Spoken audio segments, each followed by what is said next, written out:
Seja bem-vindo a mais uma edição do podcast Miguel Sousa Tavares de Viva Voz. Esta semana falamos de um local que podemos considerar que oscila do caos ao delírio, o Cairo. É um regresso a uma cidade impossível, nas palavras que o autor escolheu para o artigo no Expresso e que nos preparamos para desvendar. Tudo isto sem esquecer, lá está, o tradicional improviso na parte final. Vamos a isto, eu sou a Paula Santos.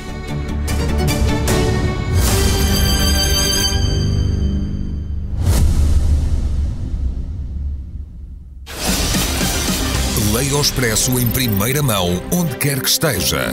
Assine o Expresso Digital e tenha acesso a todos os conteúdos exclusivos e leitura antecipada do semanário às 23 horas de quinta-feira. Apenas 1,35€ por semana, durante 2 anos. Todas as vantagens em expresso.pt/assinatura digital. Expresso. Liberdade para pensar. Ora viva, Miguel. Olá, Paula, viva. Regressa ao Cairo mais de 20 anos depois e na sua crónica o que salta à vista são as comparações entre duas realidades marcadas por essa distância no tempo. E não se pode dizer que a mudança tenha sido para melhor. Começamos então por falar das principais diferenças? Sim, a mudança foi para pior. Eu não sei quantos mais milhões de habitantes o Egito terá tido desde então. Neste momento vai com 110 milhões, o Cairo com 20 milhões de habitantes. No centro metade e o resto tudo nas periferias, mas é difícil perceber quando é que acaba o centro, quando é que começam as periferias, e é uma cidade verdadeiramente ingovernável. E não sei se foi por ser ingovernável ou se foi por ter medo de enfrentar manifestações como as da Praça Tahrir há uns anos atrás, que o presidente egípcio Sisi resolveu construir uma nova cidade no meio do deserto, que esse é o delírio. O caos é a atual cidade do Cairo, o delírio é a nova Cairo, que já está em fase terminal e que está projetada para 7 milhões de pessoas, uma cidade de luxo, completamente nova, no meio do deserto, uma espécie de Dubai egípcio, só que ao contrário do Dubai, esta não está junto à costa, não está próximo do mar, está longíssimo do mar, e está de facto no meio do deserto e começa por ter um problema de abastecimento de água. Terá que vir do delta do Nilo, vai ter depois problemas de energia, não sei como é que vão, se vão pôr painéis fotovoltaicos no meio do deserto, como é que vai ser. Agora, em princípio, e como eu digo no meu texto, vai ser a maior operação de separação de classes por via urbanística ou administrativa que alguma vez foi tentada, não sei se na história da humanidade, mas seguramente na época moderna. Quanto ao velho Cairo, é uma cidade verdadeiramente incrível, o trânsito é abominável. Eu acabo de vir agora do aeroporto, vindo do sul do Egito, acabo de vir do aeroporto. É uma experiência absolutamente radical. Eu acho que os egípcios devem tirar a carta a escola de condução deve ser nos carrinhos de choque, com certeza, porque só assim se percebe como é que eles conduzem. As corridas de stock cars americanos ao pé disto é uma brincadeira de meninos. Eu acho que nenhum piloto de stock cars americano, nem de Fórmula 1, sobrevivia meia hora a conduzir aqui nas ruas do Cairo. E eles sobrevivem, vão batendo de vez em quando, mas a verdade é que isto é verdadeiramente alucinante.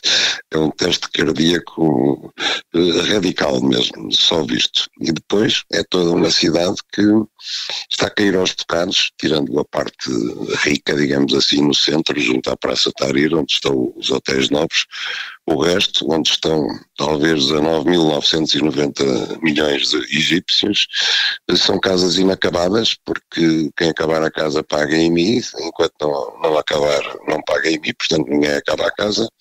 O que faz, além disso, as casas são todas praticamente clandestinas, os que têm autorização, eles cedem o número de andares previsto, e portanto as casas vão caindo aos bocados e vai-se vendo da rua as casas ventradas por dentro, as partes que foram caindo. É uma coisa absolutamente inenarrável, indescritível, e a pergunta que se faz é que, com tantas carências habitacionais aqui, com tantas aqui no resto do Egito, como é que o país tem dinheiro para ir fazer uma nova cidade de luxo, e quem serão os habitantes, os 7 milhões de habitantes que o poder militar espera instalar nessa nova cidade do Cairo? Eu queria deter-me um pouco na nossa conversa nesta nova capital que está em construção, cuja construção já está quase a chegar ao fim, justamente por causa disso, ou seja, porque há aqui uma complexidade estranha, que é num país formado em grande parte pelo deserto e pela escassez da água, de repente as autoridades constroem um gigantesco projeto para uma nova capital, lá está a tal questão do delírio de que falava há pouco, mas a fatura a pagar por isto vai ser bastante cara, não é? Até porque a dívida externa do Egito vai multiplicar-se. Vai multiplicar-se, já é enorme. Aliás, a Nova Cairo, como toda a gente lhe chama, começou por ser um projeto financiado e construído pelos países do Golfo tradicionais aliados do Egito, que depois abandonaram. A seguir vieram os chineses, que também abandonaram. E foi preciso constituir uma empresa pública que é controlada pelos militares e é financiada em parte pelos países do Golfo e pelos chineses, em parte pelo FMI e em parte pela emissão de dívida externa a longo prazo com juros altíssimos que vai onerar as gerações futuras. Portanto, isto é como um jogador de casino que está a perder dinheiro, está endividado e de repente joga a cave toda. E ou lhe sai o jackpot ou então verdadeiramente está arruinado para o resto da vida. Ninguém sabe o que é que vai sair daqui. O governo diz que Nova Cairo vai gerar milhares de empregos, vai ser uma fonte de desenvolvimento enorme. Agora é difícil perceber como, porque para chegar daqui da velha Cairo a Nova Cairo não há para já comboio, não há metropolitano, os transportes públicos são completamente decadentes, lá dentro só se circula em carro particular e nenhum trabalhador, digamos, do nível mais baixo, que não seja quadro, tem quaisquer condições para habitar lá. Portanto, quem serão os trabalhadores que vão se ocupar de limpeza das ruas, dos imensos jardins projetados, dos prédios, do lixo, da recolha do lixo, etc.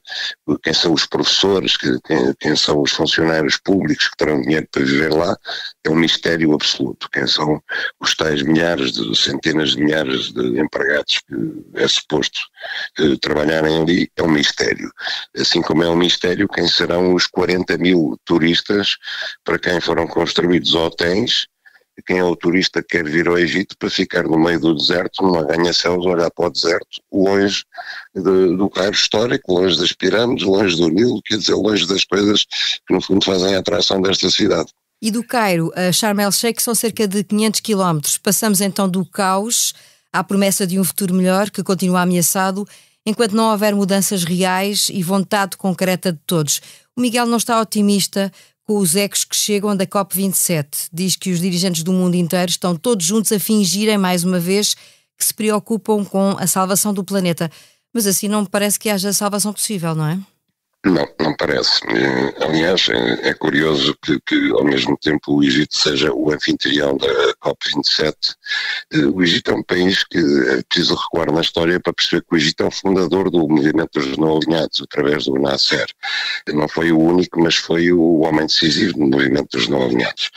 E há, desde então, uma nostalgia no Egito de retomar essa liderança do movimento dos não alinhados. E vendo as notícias aqui sobre o COP27, aquilo que eles insistem muito é na contribuição dos países desenvolvidos a favor dos países subdesenvolvidos, ou seja, pagar o preço das alterações climáticas. E o Egito, nesse caso, coloca-se ao lado dos países subdesenvolvidos, dos países que esperam receber doações em virtude da poluição. Mas quando se olha para a poluição do Cairo, por exemplo, ela não é induzida pelos países desenvolvidos, ela é de facto criada aqui pelo tal trânsito caótico, pelo desordenamento urbano industrial com que o Egito funciona, não é? E aí não é responsabilidade direta dos países desenvolvidos, não é como as ilhas do Pacífico que estão a submergir por culpa do aquecimento global. Mas enfim, o Egito faz esse papel e o general Sisi gostou muito de fazer a fotografia de conjunto com os 90, os 120 e tal líderes do mundo inteiro que aqui estão, juntamente com o secretário-geral das Nações Unidas.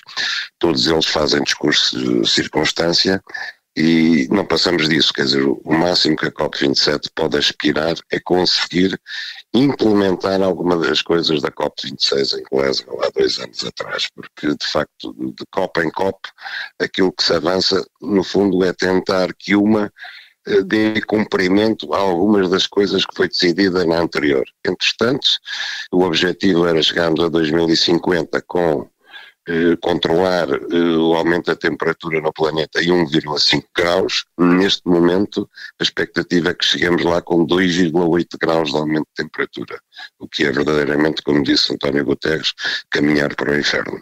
Não há qualquer sinal de otimismo, então, neste cenário. Fechamos a rota egípcia deste podcast, que acompanha a crónica semanal de Miguel Sousa Tavares. Partimos à descoberta do improviso. Depois de algumas sondagens terem antecipado uma vitória republicana no Senado e na Câmara de Representantes, que compõem o Congresso dos Estados Unidos, o resultado não aponta para a tal onda vermelha que agradaria a Trump. A resistência democrata acabou por ser maior do que o previsto e, embora ainda haja muitas incógnitas, os mais recentes resultados, na altura em que estamos a gravar esta conversa, não refletem o tal resultado negativo para Joe Biden. O que é que isto pode, Miguel, representar para os Estados Unidos e mesmo para o mundo em geral? Bom, no momento em que estamos a falar, falta atribuir 3 lugares no Senado e os republicanos estão com 49, os democratas estão com 48, sendo que antes das eleições havia um empate, havia 50-50 e quem desempatava era a vice-presidente Kamala Harris, portanto Joe Biden podia contar com o Senado, embora tivesse minoria na Câmara dos Representantes. Seguramente que os republicanos vão continuar com a sua maioria na Câmara dos Representantes e a grande esperança para os democratas é que pelo menos consiga haver de novo o 50-50 no Senado. Isso seria ótimo, porque com isso Biden ainda conseguiria fazer a segunda parte do seu mandato com alguma folga no Congresso, conseguiria passar alguma legislação. Se perder o Senado, não tendo também a Câmara dos Representantes, então com todo o Congresso contra si vai ser verdadeiramente um inferno conseguir governar até ao fim. E bastará um lugar a mais no Senado para que os republicanos sejam impiedosos. Os republicanos estão numa deriva, aliás, a cena é muito parecida com o que se passa no Brasil. Nós ouvimos o discurso dos republicanos, sobretudo da sua facção mais extremista agora, que é os chamados nacionalistas religiosos, que querem inclusivamente rever a Constituição, para que a Constituição, que é uma Constituição que não fala em Deus, por exemplo, que se faz uma separação clara entre aquilo que é a Igreja e aquilo que é o Estado, como é próprio das nações democráticas, mas para que a Constituição passe a dizer que é Deus que rege os americanos e que os homens brancos foram postos por Deus nos Estados Unidos para governarem a América.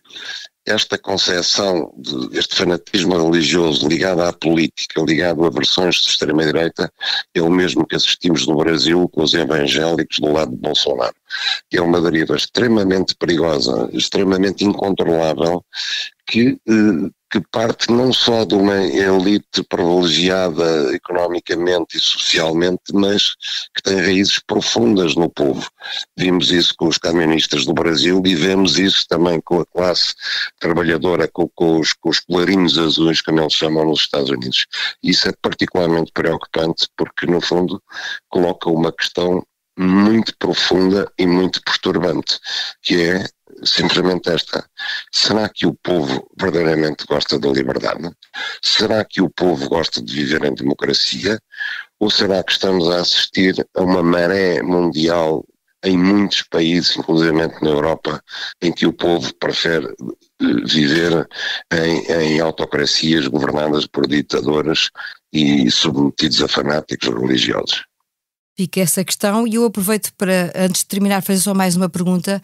Acha que este resultado, não sendo avassalador para nenhum dos lados, que nós ainda não conhecemos em definitivo, de alguma maneira retira força a uma hipótese de recandidatura de Trump, ou nem por isso? Eu, infelizmente, acho que não. Eu acho que se houver uma vitória tangencial no Senado para Biden, os democratas farão tudo, aliás, Biden fez, para tentar unir os Estados Unidos. Os republicanos não. Mesmo que percam por pouco, os republicanos vão cavar a divisão. O objetivo deles é cavar a divisão. Tal como vimos no Brasil, estamos a assistir no Brasil, a derrota de Bolsonaro não conduziu a nenhum movimento do lado dos vencidos. O se conduziu foi muito pouco, entre muito pouca gente, para enterrar uma chave de guerra e dizer, ok, vamos voltar a unir-nos. Não. Eu acho que a direita republicana nos Estados Unidos não está interessada na união, está interessada em cavar a divisão. Os Estados Unidos estão a passar por uma coisa semelhante ao que aconteceu durante a Guerra Civil. Estão profundamente divididos e essa divisão já não é só política, de facto é também religiosa, é a nível de valores fundamentais da Constituição deles. Isso é particularmente perturbante. É uma guerra civil, para já, política, ainda não é armada, mas é política e ideológica e é muito grave, de facto. Do caos ao delírio, o Cairo, o podcast de Miguel Sousa Tavares de Viva Voz, está concluída a conversa em torno da crónica semanal no Expresso. A sonoplastia deste episódio esteve a cargo de João Martins.